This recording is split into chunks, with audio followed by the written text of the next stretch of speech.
Have you ever bitten into a perfectly ripe mango, the kind that drips with sweetness and makes your taste buds dance? If you're anything like me, you've probably thought, I want to grow my own mango tree. But here's the thing. Growing a mango from seed can be a long game. It can take years before you see any fruit. And let's be honest, waiting isn't always fun. That's where grafting comes in. Today, I'm going to walk you through a step-by-step guide on how to graft mango seedlings so you can enjoy those delicious fruits much sooner. First things first, let's talk about what grafting is. It's a horticultural technique that involves joining two plants together so they grow as one. In this case, we're going to take the best part of a mango tree, the scion, which is the part that produces the fruit, and attach it to a healthy rootstock, which is the seedling. This way, you can combine the strengths of both plants and get a tree that bears fruit faster and has better quality. Sounds exciting, right? Let's dive in.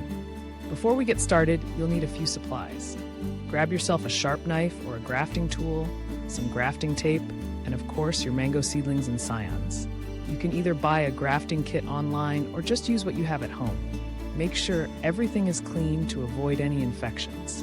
Hygiene is key in this process. Now, let's talk about timing. The best time to graft mango seedlings is during the warm months when the sap is flowing. This is usually in late spring or early summer, depending on your climate. You want to make sure your seedlings are healthy and about a year old.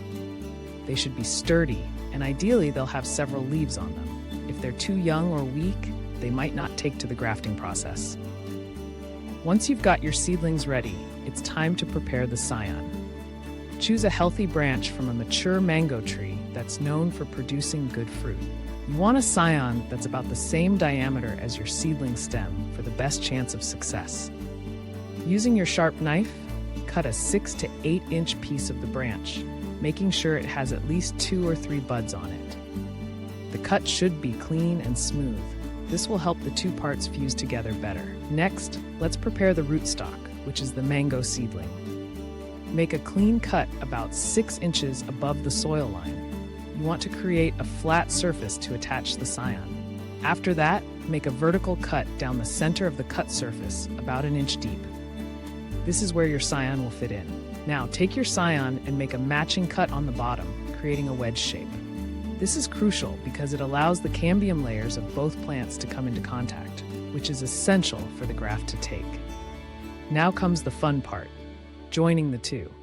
Carefully insert the scion into the slit you made on the rootstock. Make sure the cambium layers, which are the green layers just beneath the bark, are touching. This is where the magic happens. This is how the two plants will communicate and eventually grow together. Once you've got them aligned, it's time to secure them. Use your grafting tape to wrap around the grafted area. Start from the bottom and work your way up, making sure to cover the graft completely. This will hold everything in place and keep moisture in, which is super important for healing. Don't wrap it too tightly though. You don't want to constrict the growth. Just snug enough to keep it secure. After you've wrapped it up, it's time to give your graft some TLC. Place the grafted seedling in a shaded area for a week or so to help it recover from the shock. Keep the soil moist but not soggy. You want to create a cozy environment for your graft to heal and start growing. Check on it daily, and if you notice any wilting, don't panic. That's a normal part of the process. Just keep it well watered and patient. Now here's the exciting part. After a couple of weeks, you should start seeing new growth. That's a sign that your graft has taken. You might notice some leaves sprouting from the scion. This is your cue to gradually introduce your plant to more sunlight. Start with a few hours of indirect sunlight and slowly increase it over time.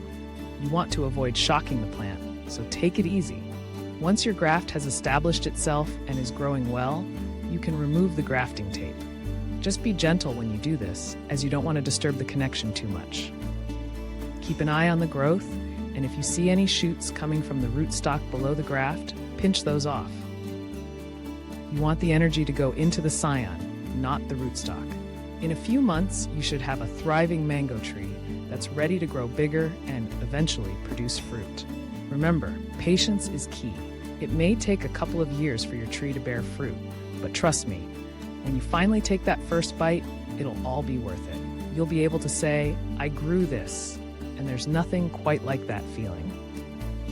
So there you have it, a step-by-step guide to grafting mango seedlings. It's a rewarding process that not only brings you closer to nature, but also gives you the chance to enjoy delicious mangoes right from your backyard. Now, go grab your supplies, get grafting, and let's make those mango dreams come true.